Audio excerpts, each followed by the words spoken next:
In 1945, the United States possessed something no nation had ever held before. A weapon that seemed almost godlike in its power, the atomic bomb. After the destruction of the Hiroshima and the Nagasaki, America believed that they had not only won the Second World War, but they now are the invincible because of the nukes. But in 1949, the Soviet Union detonated its own atomic bomb. The reaction in Washington was one of the genuine shock. It was not shocking that the Soviets would eventually develop the nuclear weapons. Most of the serious analysts, they expected that outcome. What was shocking was how quickly it happened. The timeline did not even make any sense. According to the American estimates, the Soviet program should have taken many more years.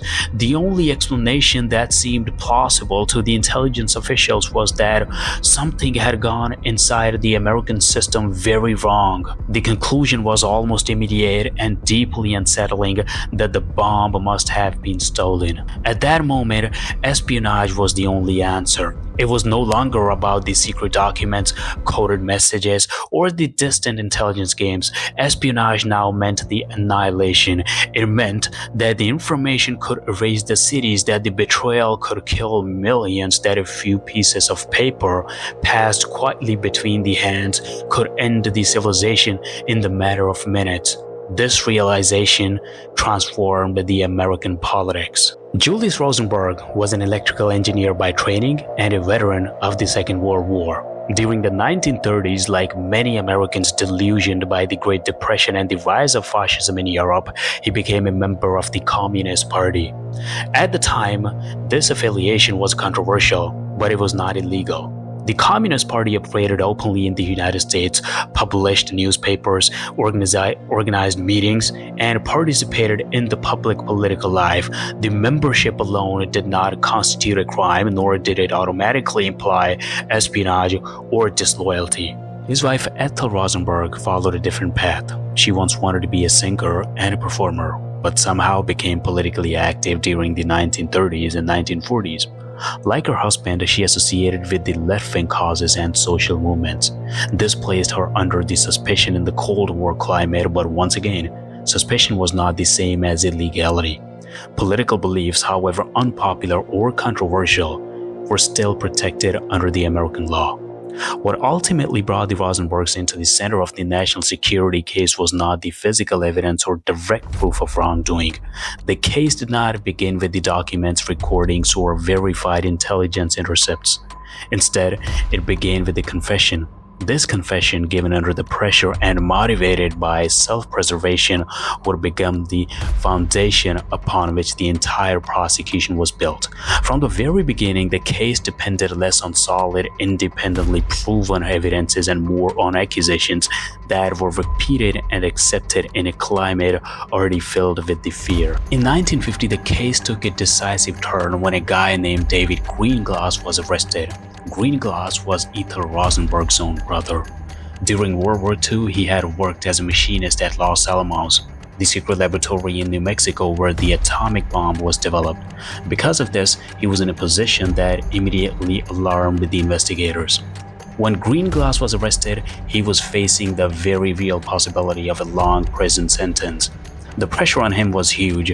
In an atmosphere where espionage was treated as an existential threat to the nation, cooperation with the government often seemed like the only way to survive.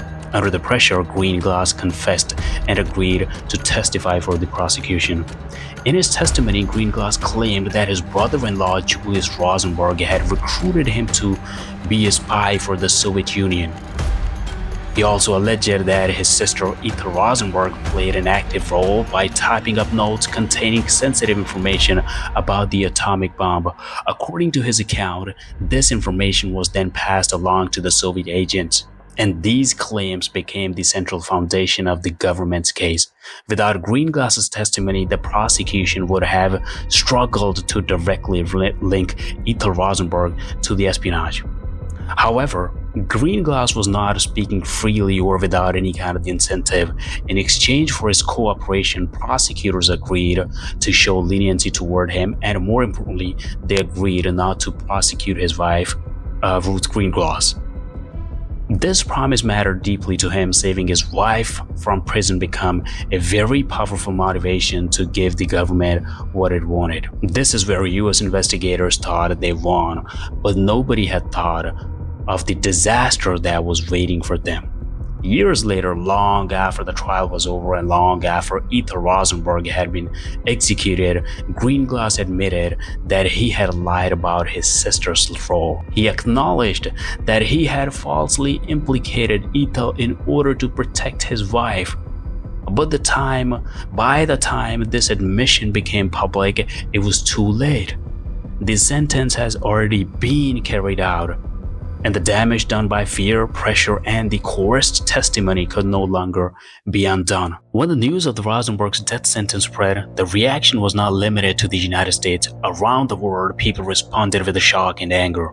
Large protests broke out in the major cities across Europe and beyond. Many saw the case not simply as a legal matter, but also as a moral test for the American democracy.